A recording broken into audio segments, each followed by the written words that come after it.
And I love that version of Lonely Mess. It's like, Yeah. it's like one of my favorite songs.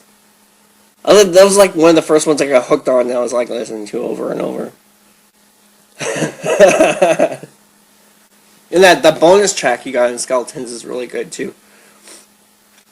Which one? Without You, the bonus track. I think it's number 7. Oh yeah. Mm-hmm. Yeah. That was it was originally gonna come out on that album, and then it was pretty like well known fact of who that song was about. Okay. Which was the girl I was dating, and then she started dating a friend of mine, so things got touchy, so we dropped it off the album. Oh man. But I don't talk to either of those people anymore, so it was like, you know what? Yeah, put it on. Yeah, fucking right. And that Italian song, that Amore Mi. Yeah. Yeah. I don't know. I thought that was Spanish at first. Oh yeah. But I think everything is Spanish now because my girlfriend speaks Spanish, so it's like. I'm so used to watching Spanish stuff that everything. Yeah, that was pretty cool. Yeah. It was a process to do that one. Because I wrote the song, and then my dad, this is all in one day too, like one morning, like 9 to noon. Wow. And so I wrote this quick poetic song, and then my dad came over and translated it into Italian, and then I did literally, on the demo version anyway, I did line by line, and my dad would like help me with the enunciation, and then I would sing the one line over and over until it sounded normal, you know? Wow. And then on the album version, well, I finally like memorized the like language for that song, and sort of got a little bit of emotion behind it, you know? Yeah, that's amazing. That's amazing. It's like, that's commitment, man. Yeah. That is commitment. And I love like that organ sound you got going on. You come around and what's, not the actor, but is it the actor? No, it's the last song. How you got that organ that kicks back in. Weird one. Yeah. But there's some organ on You Come Around. Yeah. Yeah, those two are wicked. And the actor too, like I love the crunch distortion you got going on that. Yeah. Yeah. And then the also too is like it's kind of like skipple chords that you got going on, like Euphoria and Ancient. Yeah. And it's like I've always tried to figure out how to play like that, like the ska, almost like a ska kind of sound. I can never figure it out. But yeah. I guess it's just listening to my influences really, and then it's always like I want to try to do something that sounds like that, you know. And then eventually, 14 years later, you're able to do it. Yeah. Yeah, for me, like the hard one was harmonics. Learning harmonics. Oh yeah. Oh, and like trying to play it like without messing it up. Because in the studio, it's no problem. I can just overdub it, but playing it by myself, it's like I mess up and yeah. And I love the drum track you got on Judge You. Oh yeah. Yeah, some sweet drums on that.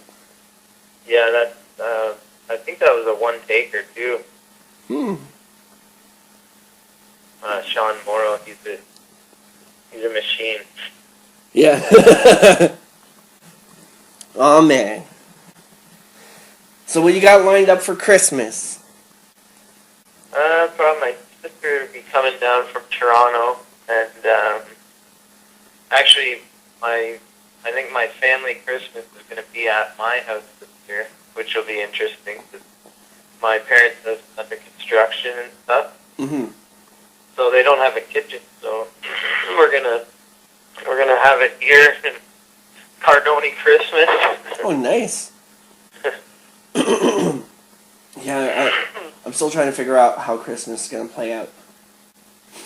Because I'm supposed to go to my sister's house, and I'm supposed to work the day after Christmas, but I'm also supposed to go to Connecticut. Oh, yeah? Yeah, so I'm trying to figure out what exactly I'm doing still. I am probably just going to let Melissa decide. Yeah. Yeah. That makes it easier. Yeah, that way I don't get in trouble.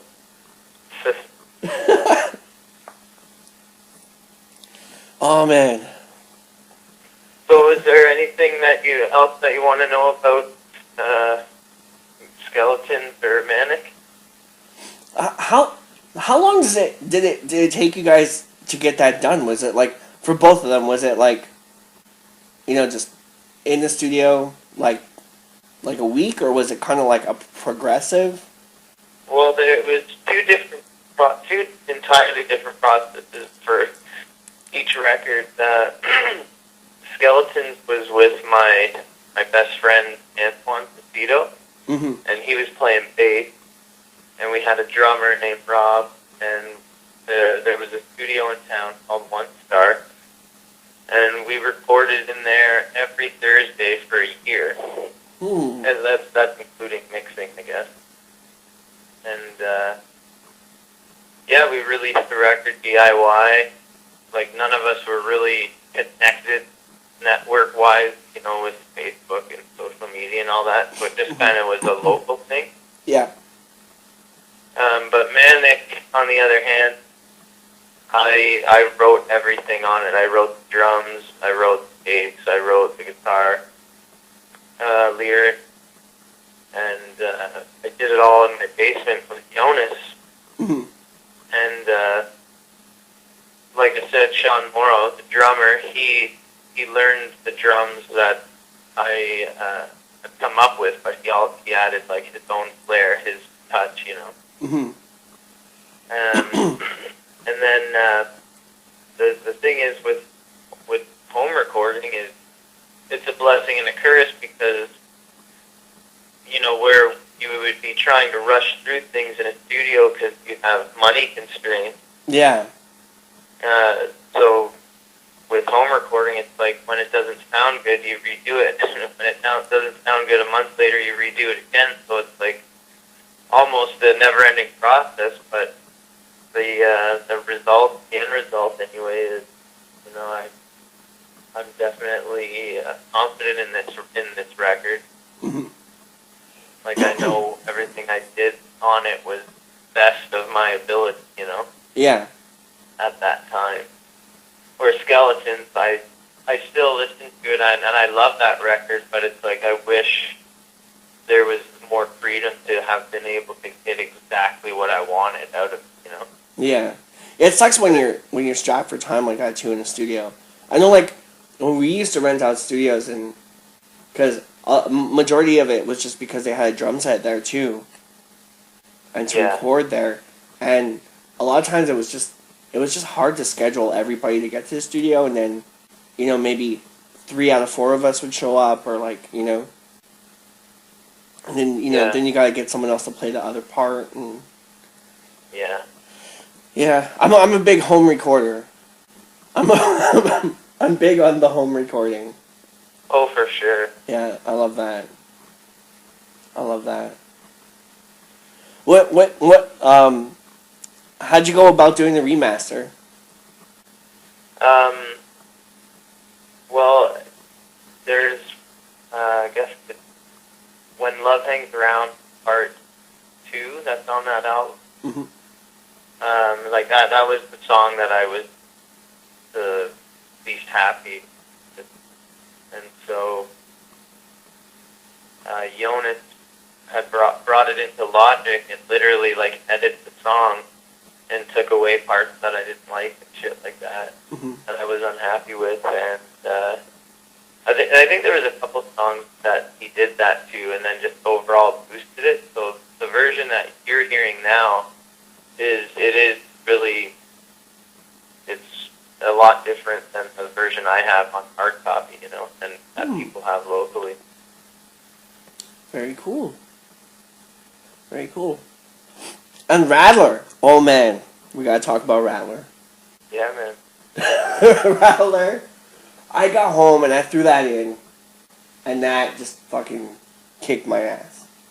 Yeah. That's like non-stop. Yeah. You know? Like Swamp Invasion, Redhead. It's just... Especially Redhead. Yeah, it's pretty straight ahead. Like, that song is just power. You know? Like, right on. the drum part during the chorus, that stomp to it, oh my god. That's amazing. That's amazing. I remember seeing you play that live, and I was like, damn. Yeah, I played that. I was like, your throat must hurt after. That was cool. That was really, really cool. I wish I had a cleaner version of that bootleg. Like a better sound. Oh, yeah. Yeah. Well, you know what? There's always next time, right? And the next time we do that, we'll rig it up and make sure that the recordings are good, you know? Maybe we'll do it separately. Yeah. Maybe I could bring like a PA or something. Yeah. Even just I find there's these little condenser mics you can buy, digital recorders. Mm. And they work really good. That'd be pretty cool. Technology. Yeah. Technology. Oh.